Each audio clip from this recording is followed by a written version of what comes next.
श्री शक्ति नमः। ओम श्री शक्ति नमः। ओम श्री शक्ति नमः। ओम श्री शक्ति नमः। ओम श्री शक्ति नमः। चतुर्क्रम बारात का कई दिनों तक ठहरना, सब ऋषियों समझाने से हिमालय का बारात को विदा करने राजी होना, मैना का शिव को अपनी कन्या सौंपना तथा बारात पूरी के बाद जाकर ठहरना। ब्रह्मा जी कहते हैं तदंतर विष्णु आदि देवता तथा ऋषि कैलाश लौटने का विचार करने लगे। तब हिमालय ने जनवासे में आकर सबको भोजन के लिए निमंत्रण किया। तत्पश्चात देवेश्वर शिव को आमंत्रित करके वे अपने घर को गए और नाना प्रकार के विधान से की तैयारी करने लगे। उन्होंने प्रसन्नता और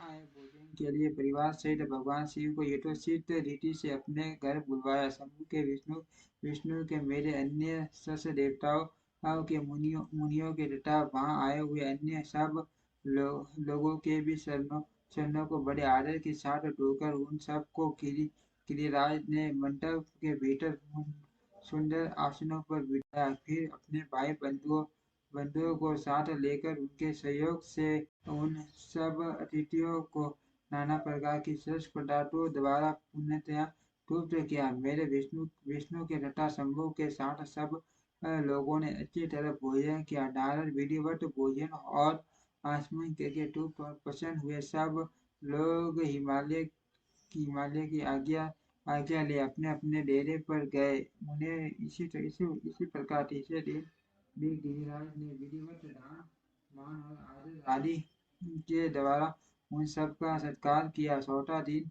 आने पर उशीलता पूर्वक सविधि चतुर्थी कर्म हुआ, जिसके बिना विवाह यज्ञ पूरा ही रह जाता है। उस समय नाना प्रकार का उत्सव हुआ, साधुवाद और जय जयकार की ध्वनि हुई। बहुत से सुंदर दान दिए गए, पार्टी पार्टी के सुंदर गान और नृत्य हुए। पांचवें दिन सब देवताओं ने बड़े हर्ष और अत्यंत प्रेम के साथ शैलराज को मूर्छित किया कि अब हम लोग यहाँ से जाना चाहते हैं और आप आज्ञा प्रदान करें। उनकी ये बात सुन गिरिराज हिमवान हाथ जोड़कर बोले, देवगण आप लोग कुछ दिन और ठहरे तथा मुझ पर कृपा करे। यो ठीक से दिखाई नहीं दे रहा, आगे बढ़ा समझ आता हूँ। तथा प्रसन्नता पूर्वक उनके सौभाग्य की चरणा की।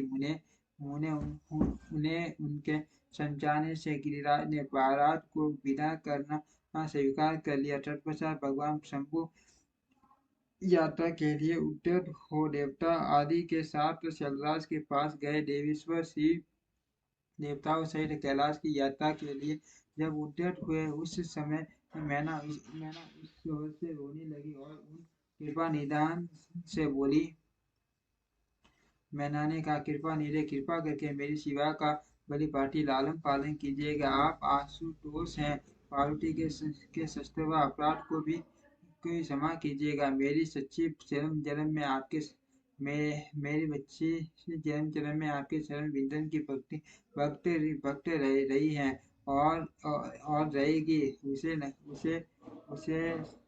सोते और जागते समय भी अपने स्वामी मादे के सिवा दूसरी किसी वस्तु की सूध नहीं रहती है। मृत्युंजय आवक भक्ति भाव की बातें सुनते ही यह हर्ष के आंसू बहती हुई पुलकित हो उठती है और आपकी निंदा सुनकर ऐसा मौन साध लेती है मानो मानो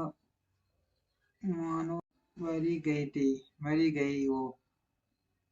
ब्रह्मा जी कहते, ऐसा कहकर मेनका ने अपनी बेटी शिव को सौंप दी और उन दोनों के सामने ही ने उस सब से रोती हुई वह मूर्छित हो गई। तब महादेव जी ने मैना को समझाकर सचेत किया और उनसे विदा ले देवताओं के साथ मान उत्साहपूर्वक रवाना की। ठीक है, दिखाई नहीं दे रहा, आगे बढ़ समझ आता हूँ।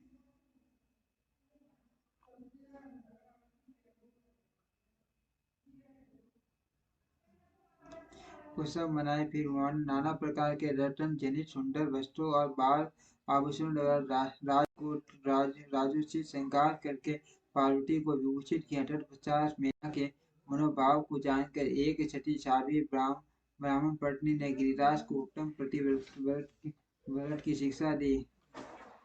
दे दे ब्राह्मण पत्नी बोली, गिरिराज किशोरी, तुम प्रेम पूर्वक मेरा ये वचन सुनो। यह धर्म को बढ़ाने वाला, एक लोक और परलोक में भी आनंद देने वाला तथा श्रोताओं को भी सुख की प्राप्ति कराने वाला है। संसार में पतिव्रता नारी धन्य है, दूसरी नई विशेष रूप से पूजनीय है। पतिव्रता सब लोगों को पवित्र करने वाली और समस्त पाप राशियों को नष्ट कर देने वाली हैं। शिवे जो पति को परमेश्वर सम्मान मानकर प्रेम से उसकी सेवा करती है, वह इस लोक में संपूर्ण भोगों का उपभोग करके अंत में कल्याण में गति को पाती है। सावित्री, लोपा मुद्रा, अरुंधति, चांडिली, शतरूपा, अनसुईया, लक्ष्मी, सवदा, सती, संज्ञा, सुमति, श्रद्धा, मैना और सवा ये तथा और भी बहुत सी स्त्रियां साधी गई हैं। यहाँ विस्तार भय से उनका नाम नहीं लिया गया। वे अपने व्रत के बल से ही सब लोगों की पूजनीय तथा ब्रह्मा, विष्णु, शिव एवं मुनिवरों की भी मान्य हो गई है। इसीलिए तुम्हें अपने पति भगवान शंकर की सेवा करनी चाहिए। वे दीन दयाल, सबके सेवनीय और सत्य पुरुषों के आश्रय है। श्रुतियों और स्मृतियों में पतिव्रता धर्म को महान बताया गया है। इसको ज्यादा श्रेष्ठ बताया जाता है। ऐसा दूसरा धर्म नहीं है, ये निश्चय पूर्वक कहा जा सकता है। पातिव्रत्य धर्म में तत्पर रहने वाली स्त्री अपने प्रिय पति को भोजन कर लेने पर ही भोजन करे। जब पति खड़ा हो तब साध्वी स्त्री को भी खड़ी रहना चाहिए। शुद्ध बुद्धि वाली साध्वी स्त्री प्रतिदिन अपने पति सो जाने पर सोए और उसके जागने से पहले ही जग जाए।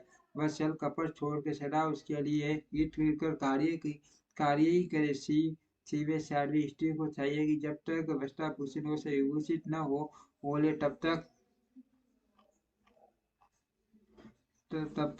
वह अपने को पति की दृष्टि से सम्मुख न लाए। यदि पति किसी कार्य से प्रदेश में गया हो तो उन दिनों उसे कदापि संग नहीं करना चाहिए। पतिव्रता स्त्री कभी पति का नाम न ले। पति के कटु वचन कहने पर भी वह बदले में कड़ी बात न कहे। पति के बुलाने पर वह घर के सारे कार्य छोड़कर तुरंत उसके पास चली जाए और हाथ जोड़ प्रेम से मस्तक झुकाकर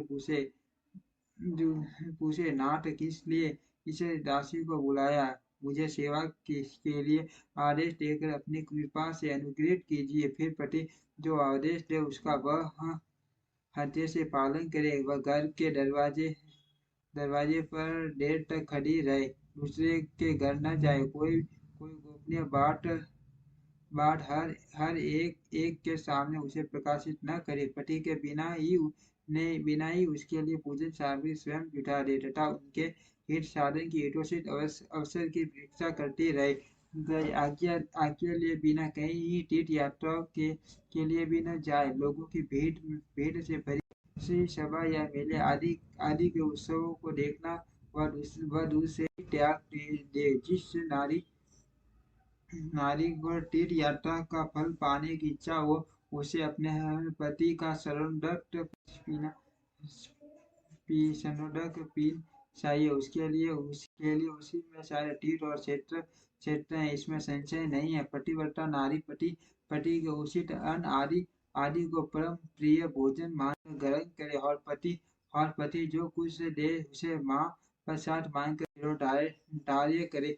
देवता, पीटर, सेवक वर्ग, गौ तथा भिक्षु समुदाय के लिए अन्न का भाग दिए बिना कदापि भोजन न करे। पतिव्रता धर्म में तत्पर रहने वाली गुरु देवी को चाहिए कि वह घर की सामग्री को संयत एवं सुरक्षित गृह कार्य में कुशल और सदा प्रसन्न रहे और खर्च की ओर से हाथ पीछे रहे। पति की आशा लिए बिना उपवास व्रत आदि न करे। पति की आज्ञा लिए बिना उपवास व्रत आदि न करे, अन्यथा उसे उसका कोई फल नहीं मिलता और वह परलोक में नरक वासिनी होती है। पति सुख पूर्वक बैठा हो या इच्छा अनुसार विनोद अथवा मनोरंजन में लगा हो। उस अवस्था में कोई आंतरिक कार्य आ पड़े तो भी पतिव्रता स्त्री अपने पति को कदापि न उठाए। पति न उसमें हो गया हो तो दुर्गति में पड़ा हो, रोगी हो, बूढ़ा हो, सुखी हो अथवा दुखी हो, किसी भी ब्रह्म नारद में उस एकमात्र पति का उल्लंघन न करे। होने पर वह 3 रात्रि का पति को अपना मुंह न दिखलाए, अतः उससे अलग रहे। जब तक स्नान करके शुद्ध न हुए जाए तब तक अपनी कोई बात भी वह पति के कानों में न पड़ने दे। अच्छी तरह स्नान करने के पश्चात सबसे पहले वह अपने पति के मुख का दर्शन करे। दूसरे किसी का मुख कदापि न देखे अथवा मन ही मन पति का चिंतन करके सूर्य का दर्शन करे। पत्नी की आयु बढ़ने की अभिलाषा रखने वाली पतिव्रता नारी हल्दी, डोली, सिंदूर, काजल आदि सोली, पान, मांगलिक आभूषण आदि, केशों का संवारना, सूती घुटना तथा हाथ कान के आभूषण, इन सबको अपने शरीर से दूर न करे।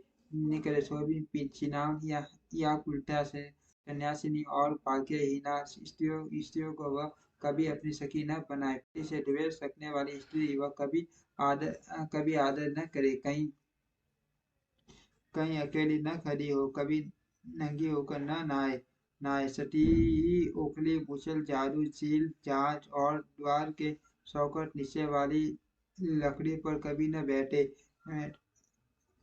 के सिवा और किसी भी समय वह पति के सामने रहना न करे।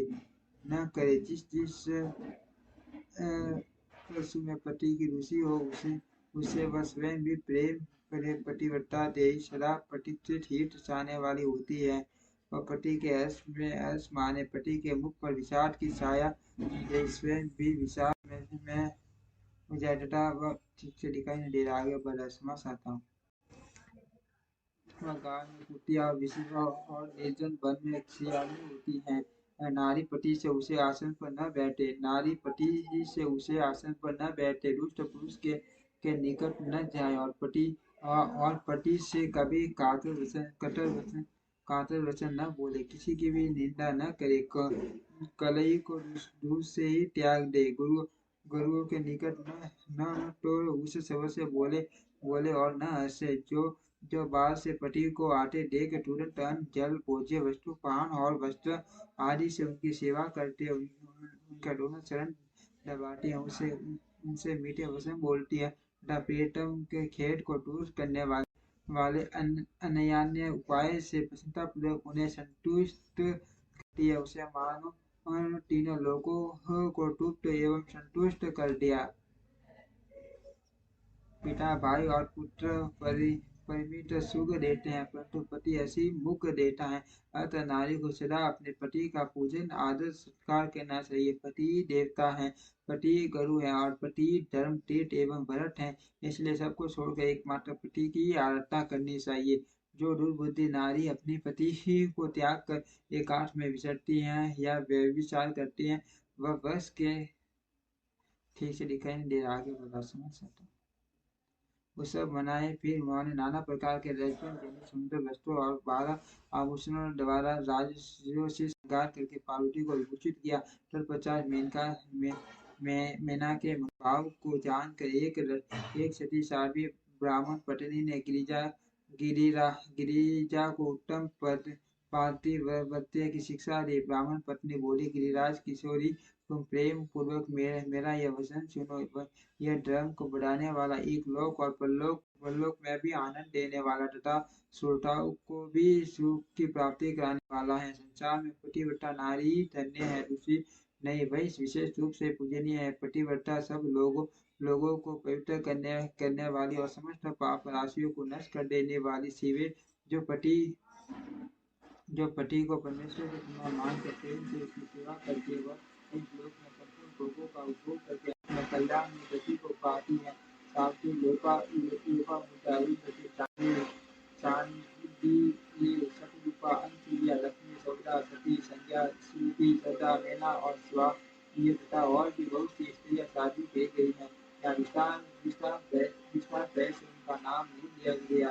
वे अपने पति वर्ते के बल से ही सब लोगों की पूजनीय तथा ब्रह्मा, विष्णु, शिव एवं मुनिवरों की भी माननीय हो गई है। इसलिए तुम्हें अपने पति भगवान शंकर की सदा सेवा करनी चाहिए।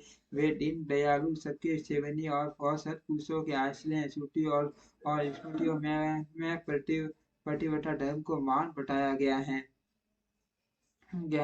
इसको जैसा श्रेष्ठ बताया जाता है वैसा दूसरा धर्म नहीं है। ये निश्चितपूर्वक कहा जा सकता है। पातिव्रत्य धर्म में तत्पर रहने वाली स्त्री अपने प्रिय पति के भोजन कर लेने पर ही भोजन करे। जब पति खड़ा हो तब साध्वी स्त्री को भी खड़ी रहना चाहिए। फिर बुद्धिस्ट वाली साध्वी स्त्री प्रतिदिन अपने पति के सो जाने पर सोए और साथ उसके जाने से पहले ही जग जाए। वह छल कपट छोड़कर सदा उसके लिए हित कर कार्य करे। शिव साध्वी स्त्रियों को चाहिए कि जब तक वस्त्र आभूषणों से विभूषित न हो ले तब तक वह अपने को पति की दृष्टि के सम्मुख न लाए। यदि पति किसी कार्य से परदेश गया हो तो उन दिनों उसे कदापि संकर नहीं करना चाहिए। पतिव्रता स्त्री कभी पति का नाम न ले।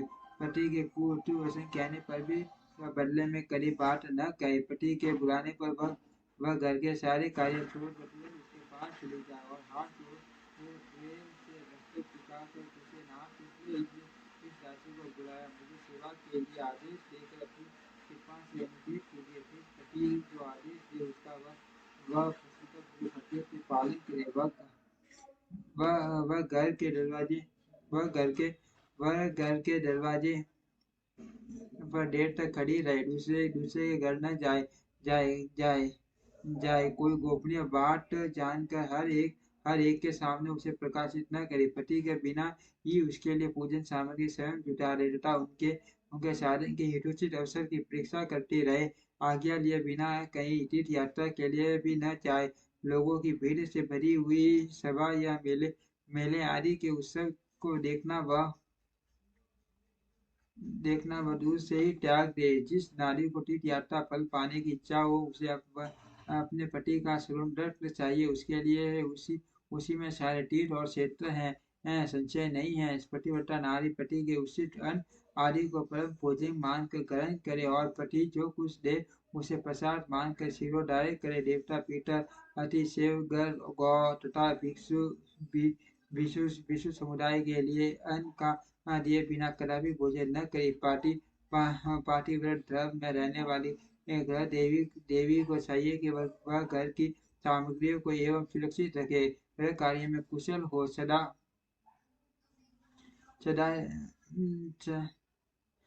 रहे और खर्च की ओर से हाथ खींचे रहे। पति की लिए बिना पति की आज्ञा लिए बिना उपवास व्रत आदि न करे, अन्यथा उसे कोई फल नहीं मिलता और वह परलोक में नरगामिनी होती है। पति सुखपूर्वक बैठा हो या इच्छा अनुसार कीड़ा अथवा मनोरंजन में लगा हो तो उस अवस्था में कोई आंत कार्य आ पड़े तो भी पतिव्रता स्त्री अपने पति को कदापि न उठाए। अब पति नपुंसक हो गया हो, दुर्गति में पड़ा हो, रोगी हो, बुढ़ा हो, सुखी हो अथवा दुखी हो, किसी भी दशा में नारी अपने उस एकमात्र पति का उल्लंघन न करे। रजस्वला होने पर वह 3 रात्रि तक पति को अपना मुंह न दिखाए अर्थात उससे अलग रहे। जब तक स्नान करके शुद्ध न हो जाए तब तक अपनी कोई बात भी वह पति के कानों में न पड़ने दे। अच्छी तरह स्नान करके पश्चात सबसे पहले वह अपने पति के मुख का दर्शन करे। दूसरे किसी का मुख कदापि न देखे अथवा मन ही मन पति का चिंतन करके सूर्य का दर्शन करे। पति की आयु बढ़ाने की अभिलाषा रखने वाली पतिव्रता नारी हल्दी, रोली, सिंदूर, काजल आदि, चूड़ी, पान, मांगलिक आभूषण आदि, केशों का संवारना, छोटी घुटना तथा हाथ कान के आभूषण इन सब को अपने शरीर से दूर न करे। डोबिन, चिनाल या उल्टा सन्यासिनी और भाग्यहीना स्त्रियों को वह कभी अपनी सखी न बनाए। पति से द्वेष रखने वाली स्त्री का वह कभी आदर न करे। पति से द्वेष रखने वाली स्त्री का वह कभी आदर न करे। वहीं वह कहीं अकेली न खड़ी हो, कभी नंगी होकर न नहाए। सती स्त्री ओखली मुसल झाड़ू सील जाट और द्वार के चौखट के निचले वाली लकड़ी पर कभी न बैठे। मैथुन काल के सिवा और किसी समय में वह पति के सामने दृष्टता न करे। जिस वस्तु में पति की रुचि हो उससे उससे वह स्वयं भी प्रेम प्रेम करे। पतिव्रता देवी सदा पति का हित चाहने वाली होती हैं। ने वह पति के हर्ष में हर्ष माने, पति के मुख पर विषाद की छाया देख स्वयं भी विषाद में डूब जाए तथा वह प्रियतम पति के प्रति ऐसा बर्ताव करे जिससे वह उन्हें प्यारी लगे। पुण्यात्मा पतिव्रता स्त्री संपत्ति और विपत्ति में भी पति के लिए एक सी रहे, अपने मन में कभी विकार न आने दे और सदा धैर्य धारण किए रहे। घी नमक तेल आदि के समाप्त हो जाने पर भी पतिव्रता स्त्री पति से सहसा यह न कहे कि अमुक वस्तु नहीं है, वह पति को कष्ट या चिंता में न डाले। देवेश्वरी पतिव्रता नारी के लिए एकमात्र पति ब्रह्मा विष्णु और शिव से भी अधिक माना गया है। उसके लिए अपना पति शिव रूप ही है, जो पति की आज्ञा का उल्लंघन करके व्रत और उपवास आदि के नियम का पालन करती है, वह पति की आयु हर लेती है और मरने पर नरक में जाती है। जो स्त्री के पति के कुछ कहने पर कठोर उत्तर देती है, वह गांव में कुटिया और निर्जन वन में सियारिनी होती है। नारी पति से ऊंचे आसन पर न बैठे, दुष्ट पुरुष के निकट न जाए और पति से कभी काटर वचन न बोले, किसी की निंदा न करे, कलंकों को दूर से ही त्यागे। परिजनों के निकट न हो तो वो उस शब्द से बोले और न हंसे। जो बाहर से पति को आते देख तुरंत हर जल भोज्य वस्तु पान और वस्त्र आदि से उनकी सेवा करती है, उनके दोनों शरण दबाती है, उनसे मीठे वचन बोलती हैं तथा प्रीतम खेद को दूर करने वाली अन्य उपायों से प्रसन्नता पूर्वक उन्हें संतुष्ट करती हैं।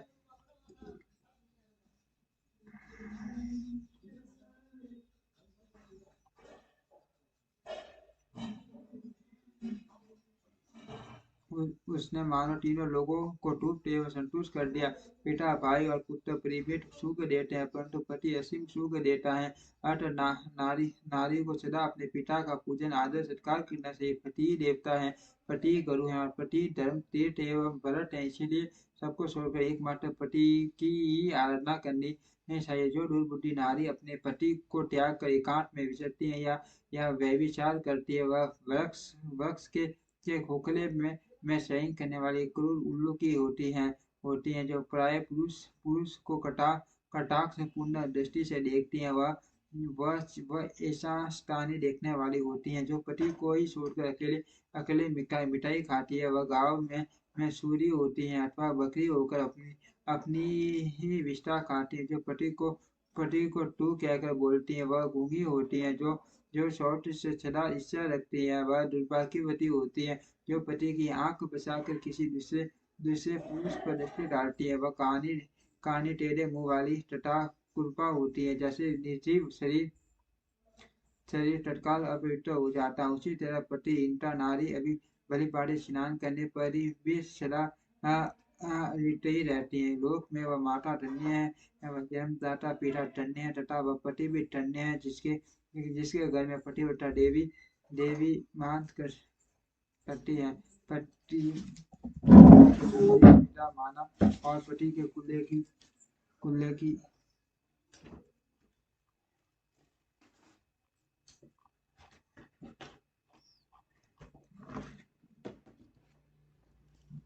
पीढ़ियों के लोग स्वयं लोक में सुख भोगते हैं।